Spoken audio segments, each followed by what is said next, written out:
Hi friends, எல்லோரும் எப்படி இருக்கீங்க? நேற்று வந்து மீன் பிடிக்கிற வீடியோ ஒன்று போட்டிருந்தேன். அதில் வந்து செகண்ட் பார்ட் போகலான்னு இருந்தேன். ஆனால் நான் என்னால் போக முடியல. அம்மா அப்பாவுமே போய் பிடிச்சிட்டு வந்துட்டாங்க. அவங்க பிடிச்சிட்டு வந்த மீனை பாருங்கள். அதில் மீன் இருக்காதுங்கிற டவுட்டில் தான் பிடிச்சாங்க. ஆனால் இருக்கிறத பார்க்கலாம் அப்படின்னு. அதில் வந்து இது என்ன மீன் அப்படின்னா குறவ மீனம்மா, சிலேபி. இது வந்து சிலேபி. இது ஒரே ஒரு சிலேபி மீனும் அப்புறம் வந்து ஒரே ஒரு விரா மீன் தான் இருந்திருக்கு. மற்றது எல்லாம் வந்து கெண்டை குஞ்சுன்னு சொல்லுவாங்க கிராமத்தில். அந்த மீன் தான் கிடச்சிருக்கு.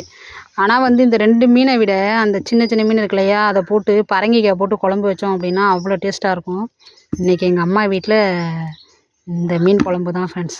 அவங்களே மீன் குழம்பு வச்சு கொஞ்சம் கொடுத்தா போதும், நமக்கு அதிகமாக தேவையில்லை. இன்றைக்கி வந்து ஃப்ரைடேங்கிறதுனால நம்ம வீட்டில் கவுச்செல்லாம் செய்ய மாட்டோம். அதனால் அம்மா வீட்டிலே வச்சு கொடுங்க அப்படின்னு நான் சொல்லிட்டேன். செகண்ட் பார்ட் வந்து என்னால் போட முடியல. அதான் ஃப்ரெண்ட்ஸ் இந்த வந்து ஒரு ஷார்ட்ஸாக போடுறோம். பிடிச்சா லைக் பண்ணுங்கள், நம்ம சேனலுக்கு சப்போர்ட் பண்ணுங்கள். Bye friends.